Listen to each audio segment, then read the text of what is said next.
Paladin oaths are like pizza. They're all good and beautiful in their own way.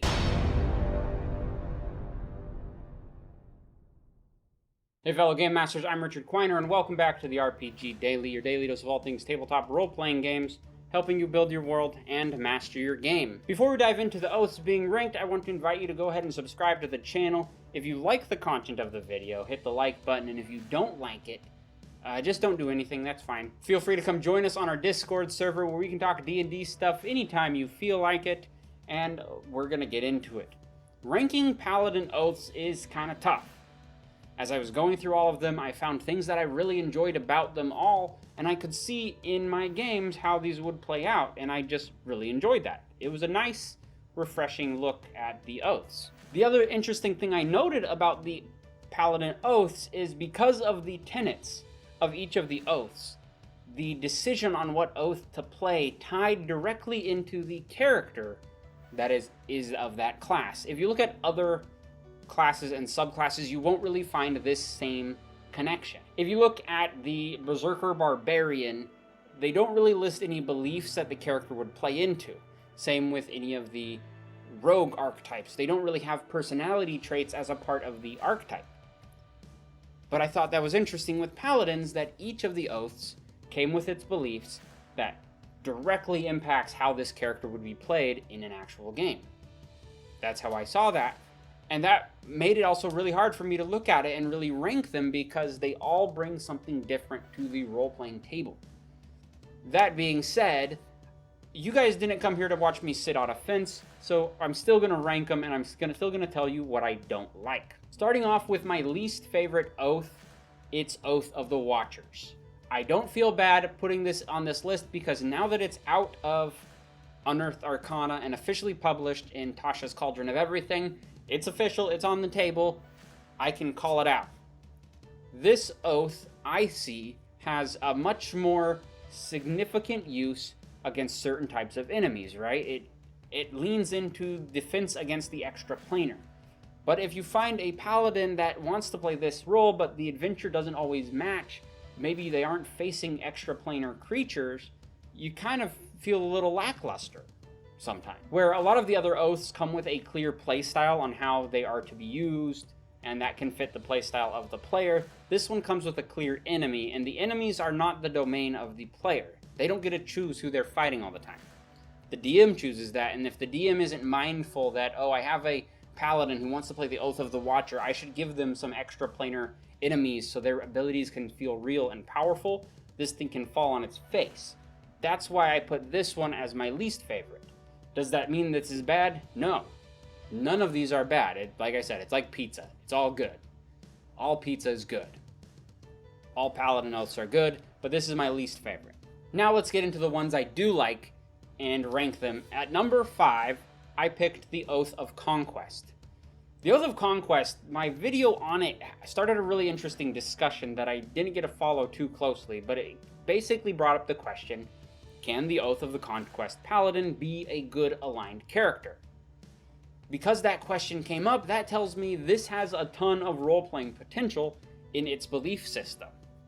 It's not put in the DMG as an evil oath, right? It's listed in there with all the rest as a good aligned oath, but its actions and its tenets could lean more into that gray area, almost to evil, depending on how the character is played.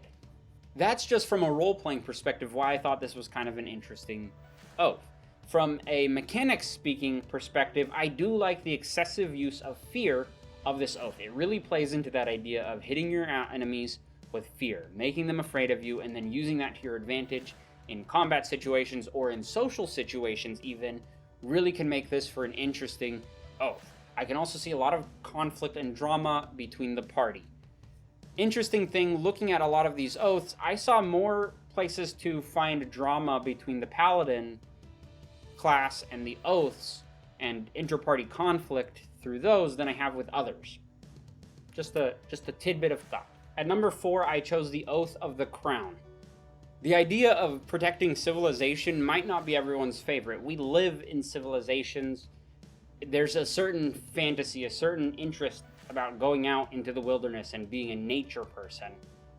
But I thought that the skill set that the Oath of the Crown brought to the table made it more interesting, and it lended itself to an interesting storyline that I would love to be able to play out with the character if someone would choose this dang oath in one of my games.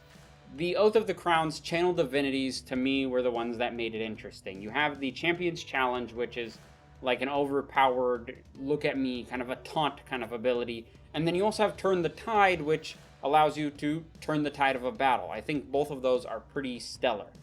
The interesting thing story-wise, and I like to focus on the story behind this oath and what it could do, is, in my mind, what if there is a Paladin, Oath of the Crown, takes his oath, loves the civilization, loves protecting the city, and then through the course of the adventure discovers that maybe the city's not the good guy. Maybe it's, not the best. That could cause like a crisis of faith, for example, in that character if they were to play into that, and I find that fascinating. So it's not a ton of why I really like the Oath of the Crown, but it's enough that I chose to put it on the list. At number 3, I chose Oath of Redemption.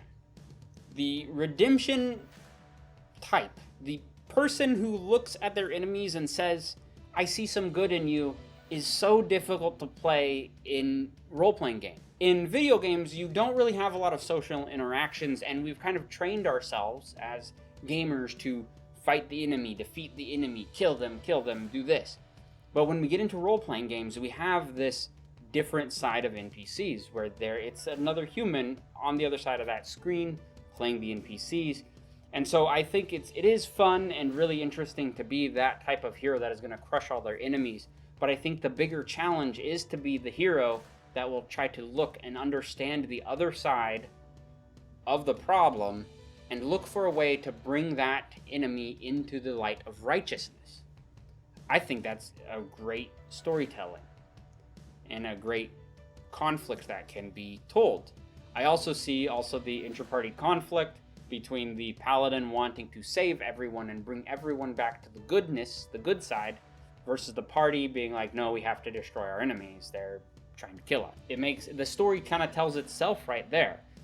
In addition to that, the abilities of the Redemption Paladin to keep their party alive, swapping their hit points for an ally's, is really cool and interesting, and just really ties into a unique playstyle that more often than not, when we look at the game and the combat, we think and we get into the mindset of how can I kill enemies faster, where this invites us to look at things a little differently and think of how can we keep our allies alive a little longer. Number 2, I chose the Oathbreaker. I know this isn't an oath, but this is a breaker of them.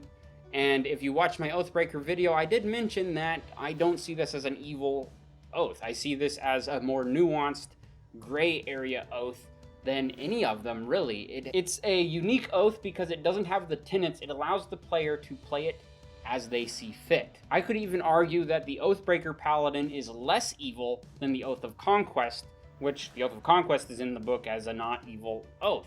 So we can argue about this gray area forever, but I think the Oathbreaker is a more nuanced, interesting oath that I think would be a really fun thing to play and to explore with player. In the mechanic side of things, the ability to control undead and then buff them with the Aura of Hate makes this pretty potentially very powerful. Combine an Oathbreaker Paladin with another spellcaster who can raise dead and have a small army at their disposal, you can get a pretty strong buff of undead minions surrounding a party if they just leaned into that necromancy a little bit. Is that evil? It depends on the world you're setting them in, but I think it's a fun playstyle idea. At my number 1 spot, if you haven't guessed already, I picked Oath of Vengeance. I like Batman. Oath of Vengeance is Batman. That's how I see it. You can't convince me otherwise. This oath actually appealed to me from both a role-playing side and the mechanic side, like all the others. I do admit I have some oaths that are more role-play appealing to me than mechanics appealing, but this one has a good even amount of both. From the role-playing side, the Oath of Vengeance is about getting vengeance for those who have been hurt, those who have been wronged by evil, and seeking that vengeance. In addition to that, it can mean the vengeance for oneself, saying, oh, my whole family was killed by this evil warlord, I'm going to go kill them. That is vengeance. That is fine. So it gives you a lot of options as a DM. In my mind, it gives me a lot of ways that I can tie this into the story and give the character motivation and the player some motivation to really get invested in the story. Mechanically speaking, they have the Vow of Enmity, which is a great way to say, no, you and me, we're going to throw down to an enemy, and then that enemy has to throw down. Tie that into the Relentless Avenger, which turns you into the Terminator, where you can keep chasing your enemies as they run away from you. And then your capstone ability, the Avenging Angel, you get wings and other buffs. Vengeance is just cool.